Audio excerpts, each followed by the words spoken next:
మనకి ఈ winter season వచ్చిందంటే చాలు పచ్చి బఠానీ చాలా ఎక్కువగా దొరుకుతుంది. అలాంటప్పుడు దాంతో ఏం చేయాలని ఆలోచించకుండా ఇలా పరోటాలను ఒకసారి ట్రై చేయండి.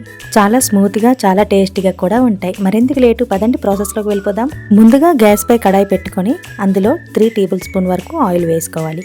కొంచెం ఆయిల్ హీట్ అయ్యింది అన్నప్పుడు అందులోనే 2 టేబుల్ స్పూన్ వరకు జీలకర్ర వేసుకొని ఫ్రై చేసుకోవాలి. మనం ఇందులో ఫ్లేవర్ కోసం సోంపు కూడా యాడ్ చేసుకున్నాం, అది కూడా 1 టేబుల్ స్పూన్ వరకు వేసుకోండి.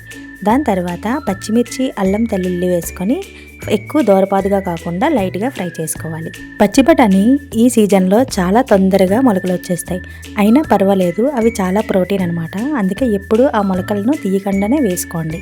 ఇలా నేను 2 కప్స్ వరకు పచ్చి బఠానీని తీసుకున్నాను. ఇలా తీసుకున్న తర్వాత వాటిని కలుపుతూ అందులోనే కొంచెం మీ టేస్ట్కి తగ్గట్టుగా సాల్ట్ కూడా వేసుకోవాలి. వీటిని హై ఫ్లేమ్లో కాకుండా లో ఫ్లేమ్లోనే మీరు వేయించుకోండి. హై ఫ్లేమ్లో అయితే పూర్తిగా మాడిపోయే ఛాన్స్ ఉంది. అందుకే మీరు లో ఫ్లేమ్లోనే వేయించుకుంటే వాటిలో ఉండే వాటర్ కూడా ఇలా సపరేట్ అవుతుంది. ఇలా పూర్తిగా పచ్చివాసన పోయినంత వరకు వేయించుకోవాలి. ఇలా వేయించుకున్న తర్వాత అందులోనే కాడలతో సహా కొత్తిమీరను కూడా వేసి వేయించుకోవాలి. ఇది మీ చాయిస్, వేసుకోవాలంటే వేసుకోవచ్చు. ఆ తర్వాత గ్యాస్ ఆఫ్ చేసుకొని పూర్తిగా చల్లారనివ్వాలి. చల్లారిన తర్వాత మిక్సీ జార్లో వేసి నేను చూపించే విధంగా మెత్తని పేస్ట్లా చేసుకోవాలి. నేను ఇక్కడ 1/2 kg వరకు గోధుమ పిండిని తీసుకున్నాను. గోధుమ పిండి అనేది మీ చాయిస్, మీరు ఎంతైనా తీసుకోవచ్చు ఆ పేస్ట్ క్వాంటిటీ బట్టి. ఆ తర్వాత ముందుగా మనం ఆడించి పెట్టుకున్న పేస్ట్ను అందులో వేసి కలుపుకోవాలి. లేదు అంటే మీరు ఆలూ పరోటాకి ఎలా స్టఫింగ్ చేస్తారో అలా కూడా చేసి పెట్టుకోవచ్చు. రెండిట్లో ఏదైనా పర్లేదు. వాటర్ అనేది ముందుగా వేయకూడదు. ఇందులో ఉండే వాటర్తోనే అది అడ్జస్ట్ చేసుకొని మనం కలుపుతూ ఉండాలి. ఆ తర్వాత చూసుకొని కొంచెం కొంచెం వాటర్ వేసుకుంటూ మరీ గట్టిగా కాకుండా మరీ స్మూత్గా కాకుండా ఇలా నేను చూపించే విధంగా కలుపుకొని ముద్ద పెట్టుకోవాలి. మనం కలుపుకున్న పిండిని 10 నిమిషాలు మూత పెట్టి పక్కన పెట్టుకోవాలి. అప్పుడే అది ఇంకా చాలా స్మూత్గా వస్తుంది. మీరు వెంటనే చేసుకోవాలన్నా చేసుకోవచ్చు, కానీ ఇలా కొంచెంసేపు పక్కన పెడితే చాలా స్మూత్గా వస్తుంది. ఆ తరువాత మీరు చేసే రోటీ సైజు బట్టి ఉండలను చుట్టుకొని పక్కన పెట్టుకోవాలి. నేనైతే ఇలా మీడియం సైజులో చేసుకుంటున్నాను. ఇప్పుడు మీరు ఏ షేప్లో కావాలంటే ఆ షేప్లో పరోటాలను చేసుకోవచ్చు. నేనైతే ఇక్కడ ట్రయాంగిల్ షేప్ చేస్తున్నాను. వీటిని చాలా స్మూత్గా పాముకోవాలి. మరీ గట్టిగా కాకుండా మెత్తగా సున్నితంగా ఒత్తుకుంటూ పాముకోవాలి. అప్పుడే మీకు షేప్ అనేది కరెక్ట్గా వస్తుంది.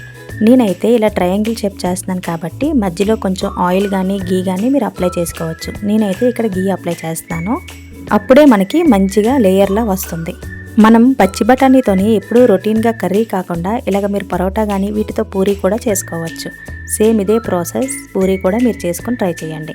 పిల్లలకి పచ్చి బఠానీతో కర్రీ చేసి పెడితే తినరు కదా, అలాంటప్పుడు మీరు ఇలా ట్రై చేసి ఒకసారి చేసి పెట్టండి. వాళ్ళకి ఇదే ఫేవరెట్ కూడా అయిపోతుంది. పిల్లలే కాదు ఎవరైనా అస్సలు పోల్చుకోలేరు ఇది పచ్చి బఠానీతోనే చేసామని.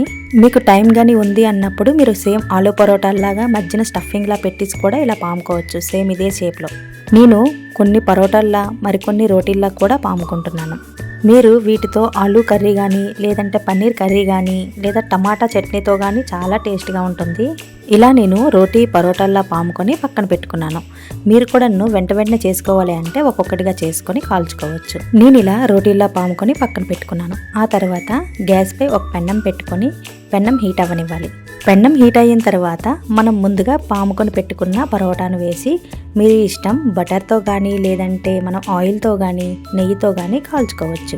మీకు ఇంకొంచెం హెల్తీగా కావాలి అంటే నెయ్యితో కాల్చుకోండి. నేనైతే ఇక్కడ నెయ్యితోనే కాల్చుకుంటున్నాను. పరోటాలు మీకు స్మూత్గా చేయడం రాకపోయిన వాళ్ళైనా ఇది ఈజీగా చేసివచ్చు. చాలా స్మూత్గా వస్తాయి. ఆ టెన్షన్ మీరేమీ పడొద్దు. మీరే చూడండి ఎంత నీట్గా పొంగుతున్నాయో. ఇలానే ఉంటుంది సేమ్ ప్రాసెస్ అంతా. మీరు కూడా ఒక్కసారి మీ ఇంట్లో ట్రై చేయండి. చాలా సింపుల్గా చాలా టేస్టీగా ఈజీగా చేసుకునే రెసిపీ అంటే ఇదేని. నేను ఇక్కడ ముందుగా పాముకొని పెట్టుకున్న రోటీలన్నీ కాల్చుకుంటున్నాను. మీరు మార్నింగ్ బ్రేక్ఫాస్ట్లోకి హెల్తీగా ఇలా చేసుకొని మీరు ఒక్కసారి ట్రై చేశారంటే ఇంకోసారి ఇదే తినాలనిపిస్తుంది. అంత టేస్ట్గా ఉంటాయి మరి ఈ పచ్చి బఠానీతో రోటీ. మీరే చూడండి ఎంత సాఫ్ట్గా ఎంత స్మూత్గా వచ్చాయో.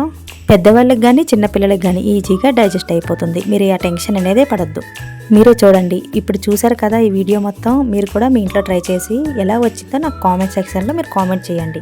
మరి నా వీడియోని కొత్తగా చూసిన వాళ్ళు ఉంటే మరి నా ఛానల్ని సబ్స్క్రైబ్ చేసుకోవచ్చు కదా. మరి ఇంతసేపు వీడియో చూసినందుకు ఒక లైక్ కొట్టండి. మీకు కూడా ఈ రోటీలు చూస్తే తినాలి అనిపిస్తుంది కదా. మరెందుకు లేటు, మీ ఇంట్లో ఈరోజే ట్రై చేసేయండి. ఎలా వచ్చిందో కామెంట్ సెక్షన్లో కామెంట్ చేసి నా వీడియోకి ఒక లైక్ కొట్టండి. బాయ్. మరెన్నో మంచి వీడియోస్తో మీ ముందుకు వస్తాను.